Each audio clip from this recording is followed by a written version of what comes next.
There is no denying the progress we've made, but the problems that remain lie beneath the beauty of our river.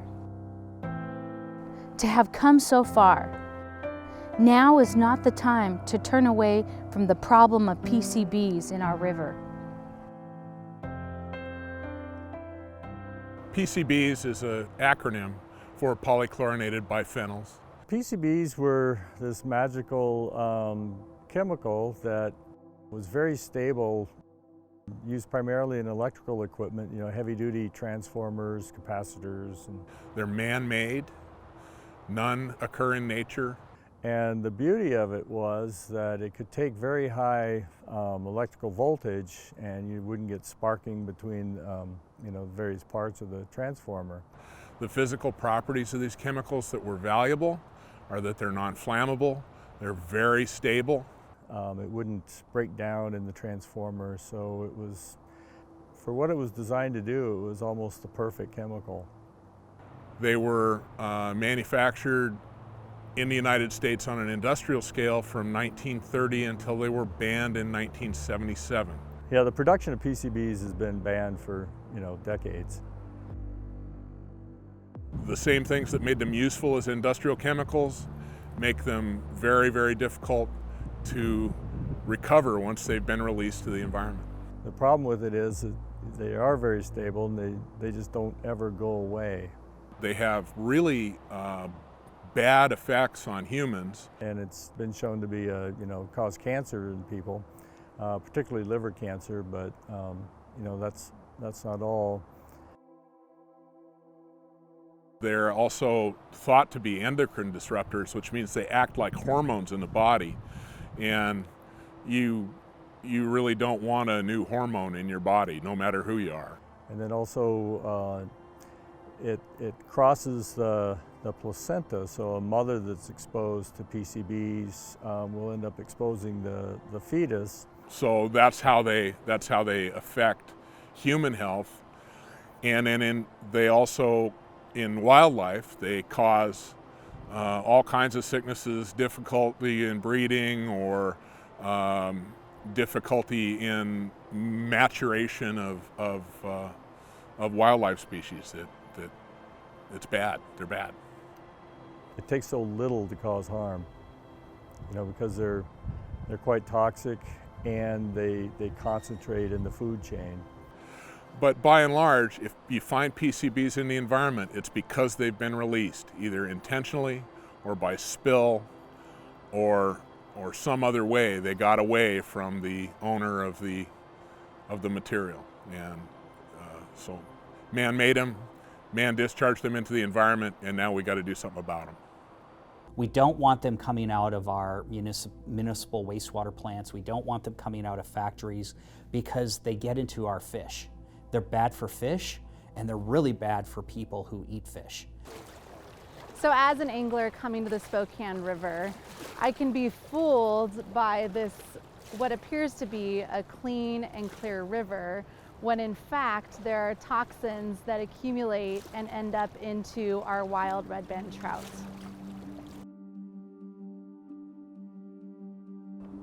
The Clean Water Act is one of the most effective U.S. laws enacted, and a model for clean water laws across the globe. It established the right to fishable and swimmable waterways and is meant to ensure every American has access to safe, clean water. Really, prior to the Clean Water Act, all around America and frankly the world, we used our rivers and streams as convenient disposal facilities, just extensions of our sewer. And you're right, everything went into the river. And it happened here, it happened in New England, it happened all around the South and everywhere. Did you know that in the 1940s, you were not even able to walk or step into the water due to the raw sewage and coming into the water? We have come so far, but we can do so much more. A lot of our nation's major waterways were incredibly polluted. There were instances where particular rivers were so polluted you could set them on fire. And after the Clean Water Act, we found that we couldn't just dump stuff into the river. It was passed to address a fundamental need for clean water for drinking, clean water for fish, clean water for recreation. And it really came out of a time when the nation realized how dirty our waterways were. The Clean Water Act, in its essence, provides the basic structure, the basic legal structure of regulating discharges of pollutants into waters of the United States. By establishing a citizen's right to enforce it, the Clean Water Act gave us all a powerful tool to end the culture of dumping raw sewage and industrial waste into our rivers without consideration. It led to improvements in water quality across the country, sparking a revitalization of waterways and waterfront communities that continue to this day. But the promise of the Clean Water Act is not yet fulfilled. Congress passed overwhelmingly the Clean Water Act with a really important goal: to make our rivers and waterways fishable, swimmable, to make them essentially available for people again. And under the Clean Water Act, there's a permitting program that's been established, the National Pollutant Discharge Elimination System Permitting Program, or NIPD's permit program. Everyone who's got a pipe in the river, which is called a point source, has to have something called a National Pollution Discharge Elimination System permit. And essentially that is just a permit to pollute. It'll regulate the stormwater runoff from drains, from discharges from industrial sources. That's what it regulates. So the Clean Water Act really has several tools. One of the most fundamental is to designate a river's beneficial use. Designated use can be a variety of different uses. You can have a recreational, industrial, agricultural use. Those are all legitimate designated uses. Then second, we design water quality standards to protect those uses. They all go hand in hand. You have the Clean Water Act, you have designated uses. From designated uses, you get your water quality standards. From your water quality standards, once you've identified how much of a pollutant can be discharged into a water, you then have to regulate the dischargers. You allow discharges based on granting permits. These water quality standards will limit how many toxics, and these toxics include PCBs, methylmercury, dioxins, heavy metals, things that sound like they're bad to eat, and that's because they are. That's why you have the Clean Water Act.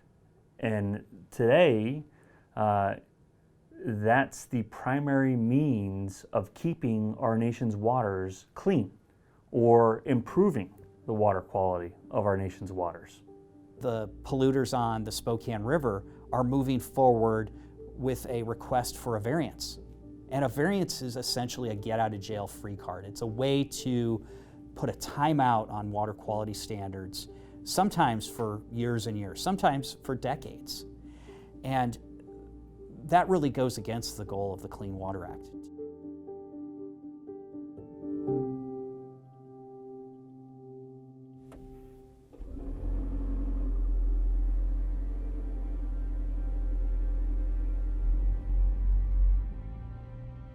Every single time in modern history when the United States or states or municipalities have chosen to cut corners and use economics, not science, to inform how we're going to protect waterways, every single time we've ended up in the gutter with worse water quality. Spokane River is not meeting water quality standards for PCBs. Under the Clean Water Act, what's supposed to happen then is the development of one of these water quality cleanup plants, the TMDL. Well, the Department of Ecology, the State Department of Ecology, with the consent of EPA, has elected to not move forward in the development of one of these water quality cleanup plants. So we're essentially admitting defeat without going through a cleanup plan and saying we're just gonna grant variances. Normally you have 5 years as a polluter to come into compliance with those science-based standards. If you can't meet them within 5 years, typically you get a very enforceable, discrete transparent time frame for saying how you're going to make transparent steps to meeting science-based standards. A variance takes that model, throws it out the window and says, we're going to give you an arbitrary amount of time to figure out how to do very minimal steps because of either you say it's really expensive or because you say you don't want to make the investments to come up with new technology that's necessary to protect the waterway. So on the big picture, enforcement and variances, they're like oil and water. They don't go together. Nothing's going to be easy, but that's why you need to, put a pause on the variance process and follow the process outlined in the Clean Water Act, and that's moving forward with a TMDL, and that's has not occurred yet on the Spokane River.